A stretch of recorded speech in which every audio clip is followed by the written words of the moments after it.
So today I thought it's a really good idea to discuss different types of HA fillers, how we use them and why we use them. A lot of the time we get patients and we're like, which one should we put? Where should we put it? And it's actually really quite simple. What's really important to know basically is there's quite a few areas you can discuss, but the main one I would say is viscosity. So viscosity is generally how thick or movable it can be. And we talk a lot in aesthetics about cross-linking. Now, the simplest way to say it, the more cross-linked we say, it's harder to move. It gives it more volume, it's thicker. The more that it's not cross-linked, so it's free to move, it's a softer filler.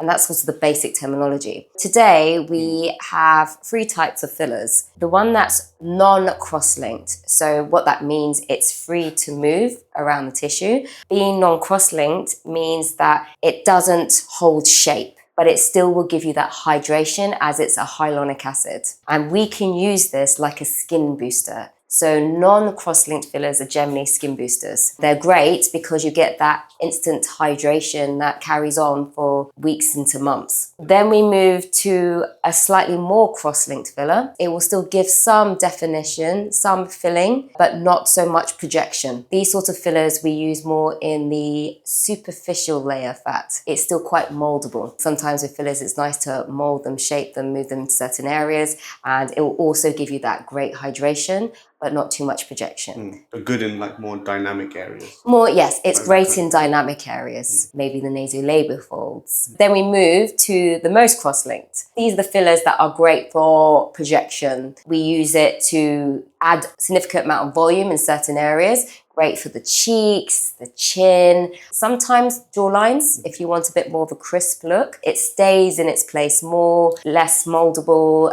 If you were to put lots of pressure on it, it would stay there. It's very dynamic. So these ones tend to go deeper? These go much deeper, yes. Once used all together, they can give a lovely result. You turn into an advert every time. QVC over here. I should so be on that. I need to. It's my calling. What's important is for us to visualize it. At the end of the day, we are very visual people. That's why we do aesthetics. And understanding that 1 ml of a uncross-linked filler is completely different in a way to 1 ml of a cross-linked.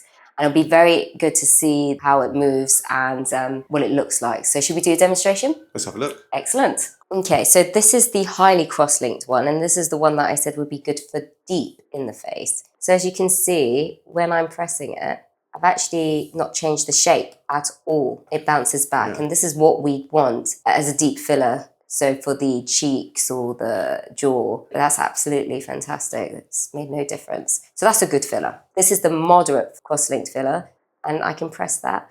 And again, it's a little bit easier to put pressure on. And if you can see, while I'm putting pressure on it, has actually expanded a little bit. It's moved across slightly, but not loads, but enough for the superficial layers of the face. And then if we go to the completely non-cross-linked filler, well, that's just literally coming off on my knife, isn't it?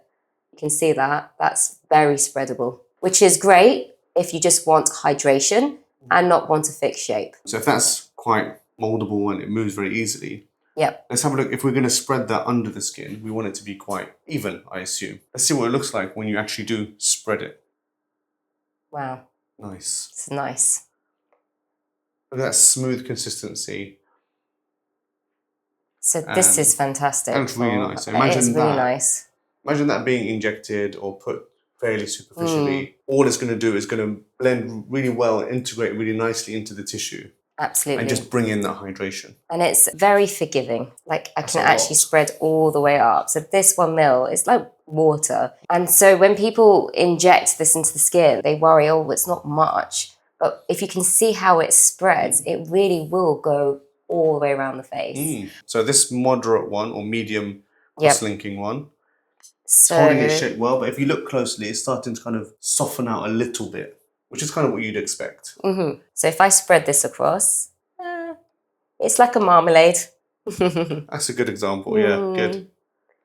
But yeah, it spreads, but it's a little bit resistant to the other one. It still spreads quite nicely. And this is exactly what we want in our superficial layer.